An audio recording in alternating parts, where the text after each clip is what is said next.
ఊర్లలకు పోతే కాంగ్రెస్ పార్టీ లీడర్లకు, చిన్న చిన్న పట్టణాలకు పోతే ఎమ్మెల్యేలకు, సభలు సమావేశాలు పెట్టినప్పుడు మంత్రులకు తెలంగాణ జనాలు బ్రహ్మరథం పడుతున్నారు. అబ్బో ఏం పరిపాలన అని ఉబ్బి తబ్బైతున్నారు. మెచ్చుకొని మెడల మీద వేసుకుంటున్నారు. అంత మంచి ఘన స్వాగతాలు, మెచ్చుకోవడాలు కాంగ్రెస్ పార్టీలకు, ఎమ్మెల్యేలు, మంత్రులకు ఉన్నప్పుడు సీఎం రేవంత్ రెడ్డికి లేకుంటే ఫీల్ కాడా?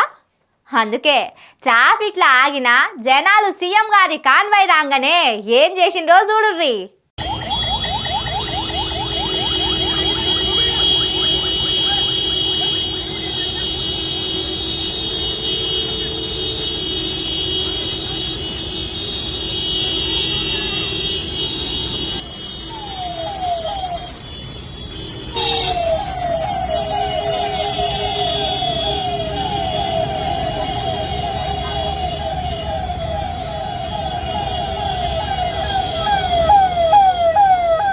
తెలంగాణ సీఎం రేవంత్ రెడ్డి కార్ల కాన్వాయ్ వస్తుంటే సంబరం కొద్దీ స్వాగతం పలుకుతున్నారు పట్నం పబ్లిక్ అని అనుకునేరు కొంపదీసి.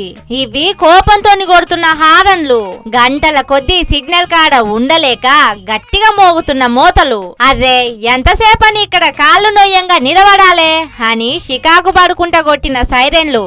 చల్, ఎప్పుడో వచ్చే మనిషి కోసం గింతసేపు అప్పుడు అవసరమా అని పొట్టు పొట్టు తిట్టలేక బండ్ల సిచ్చులు ఒత్తి హారన్లు కొట్టిండ్రు. బండెనుక బండి గట్టి 16 బండ్లు గట్టి అని వెనకట నైజాం సర్కార్ రోడ్ వచ్చినట్టు వచ్చిన కార్ల నడిమిట్ల నుంచి పబ్లిక్ బండ్లు నడుపుకుంటే వెళ్ళిపోయిండ్రు.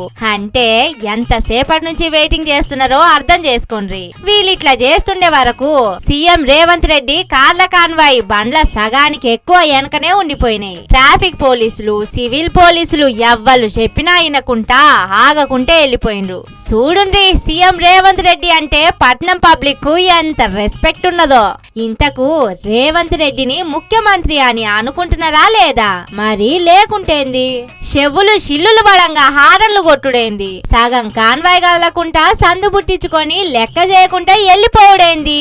పాపం సీఎం రేవంత్ రెడ్డికి వచ్చిన ఈసొంటి కష్టం పగోని కూడా రావద్దు. ఎంత గరమైతున్నారమ్మా జనాలు. ఎట్లనో ఇట్లయితే పాపం రేవంత్ రెడ్డి.